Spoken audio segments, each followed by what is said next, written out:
In this final day of training, you will learn how to improve the look and feel of your applications using Spark text controls, styling, and skinning. In this video, you will learn about the first topic, the Spark text controls. You have worked with this employee portal application before to create states and transitions.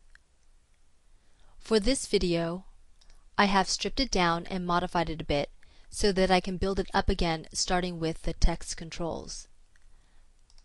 By the end of this day of training, you will have converted it to look like this, with vertical and formatted text, vertical panel container headers that display different colors, and a button control that animates. Flex 4 contains both the new Spark text controls and the old MX text controls. As with all other components that you have learned about in this series, use the Spark equivalents whenever possible. This video will focus on the Spark components. In Flex 4, both Spark and MX components can take advantage of the Flash text engine and the text layout framework, but MX controls to a lesser degree. You will learn more about the text layout framework in the next video. I have searched the local help files for About the Spark text controls in the Using Adobe Flex 4 content. This chart lists the Spark text controls and gives you useful information about whether the control is editable and supports multi-line text. As you just saw in the help files, there are 5 Spark text controls split into 2 categories.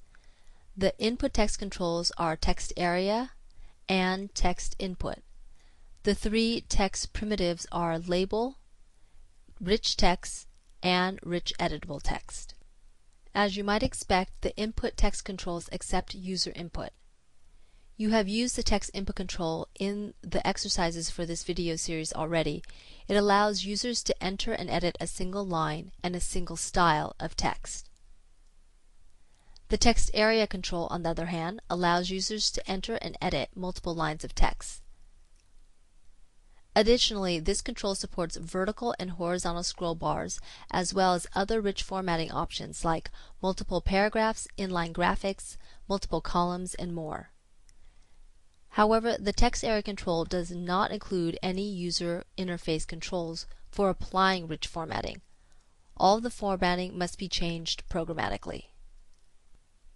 The second category of Spark text controls is the text primitives.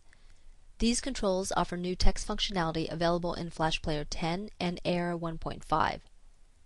The implementation is achieved using the new Flash text engine and the text layout framework. You will learn more about these elements in the next video.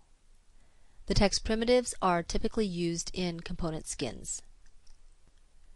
I'm scrolling down the page in the Flex language reference that I showed you earlier and clicking on the link to the Spark text control feature overview.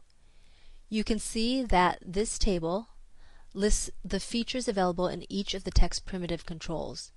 You can see that the label control in the first column is the lightest weight control with fewer features than the rich text or rich editable text controls.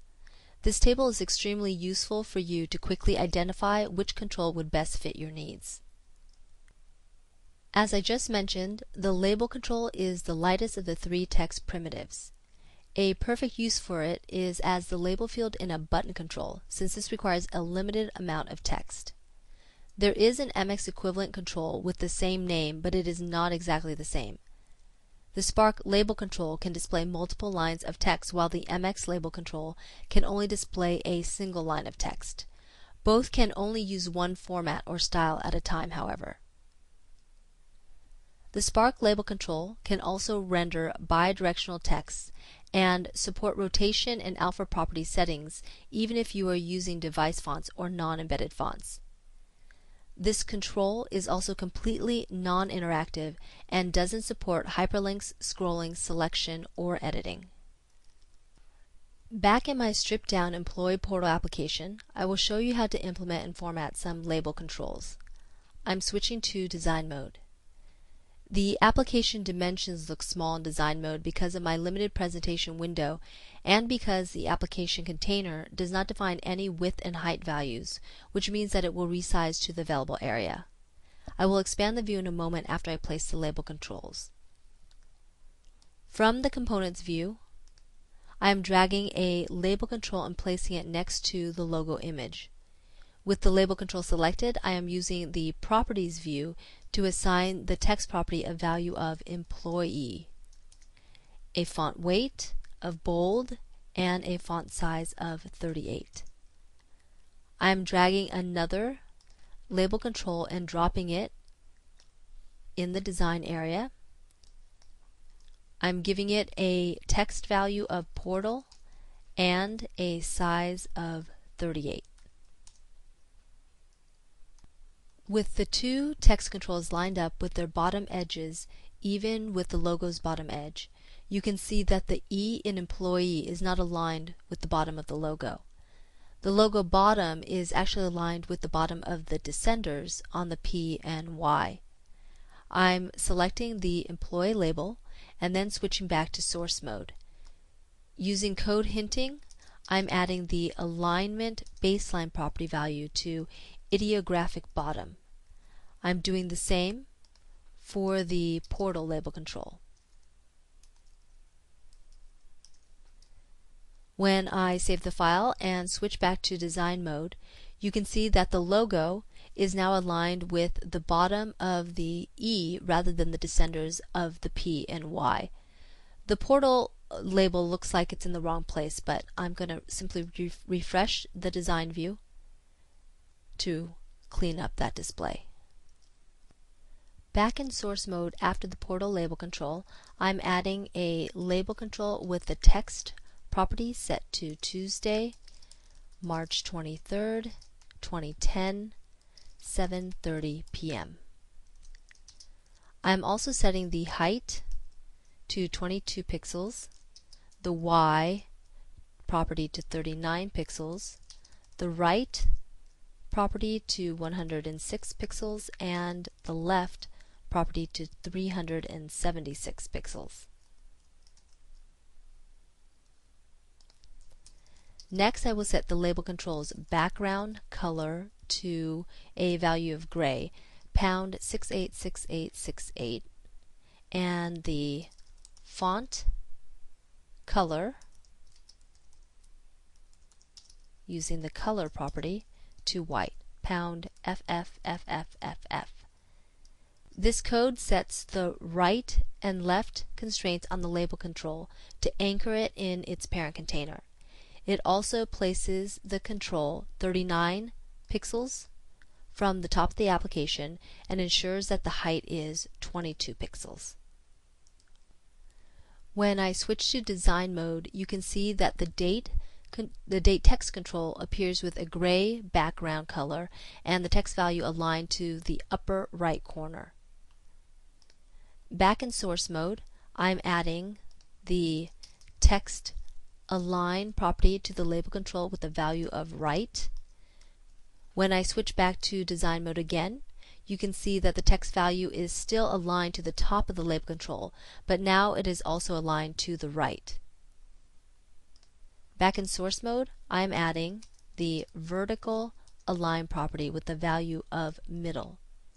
When I look at the application in design mode, you can see that the text is now vertically aligned to the middle of the label control. I want a little more space to the right of the text field inside of the gray background, so I am switching back to source mode one more time and adding a padding right property with the value of 15 pixels. In design mode, you can see that the text value in the label control is now nicely spaced within the area. The rich text control is the middle weight Spark text primitive and is equivalent to the MX text control. It can display rich text with multiple character and paragraph formats, but it's completely non-interactive and does not support scrolling, selecting, or editing. The rich editable text control is the heaviest weight of the three text primitives. Its MX equivalent is the text area control, but the rich editable text control is considered chromeless. It does render a scrollable rectangle of selectable and editable text, and it can draw a background and use all the text formatting styles, but it does not support drawing a border or scroll bars.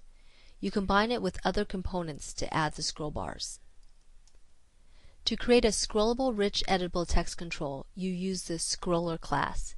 You surround the text control component instance with a scroller instance. I'm opening the Employee of the Month custom component, which displays the employee's information, and then switching to design mode. I'm dragging a label control between the image control and the button. Since the component uses vertical layout, the button control will stay below the label control. I'm using the Properties view to change the text value to read Brad Van Brocklin, Systems Analyst. I'm also changing the text color to red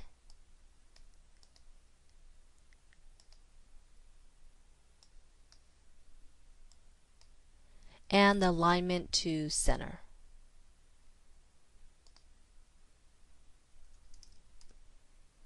Back in source mode below the label control I just added, I am using the Code Assist tool to add a rich editable text control. I am pasting the text value from another source and then adding a height property with the value of 57 and a width property with the value of 240 pixels. When I save the file and run the application, you can see that all the text content in the control is not visible. However, I can scroll the text using the arrow keys or the mouse scroller, but there is no visible scroll bar. Back in the Employee of the Month component in Flash Builder, I have surrounded the rich editable text control with a scroller component instance that has a width property value set to 100% and a height set to 57 pixels. Height and width properties are always set on the scroller component and not the child components. So I am removing the height and width properties from the rich editable text component. When I save the file and run the application, you can see that the control now has a scroll bar. Back in design mode, I'm dragging a label control and dropping it between the scroller component and the button control. I'm using the Properties view to assign the text value of Send Brad a note. I will also bold the text.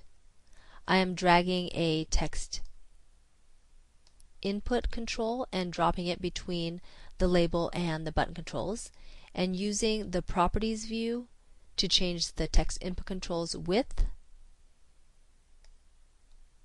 to 100% and its height to 80 pixels. When I save the file and run the application, you can see that the form is now complete. For your next step, work through the exercise titled Using Text Controls.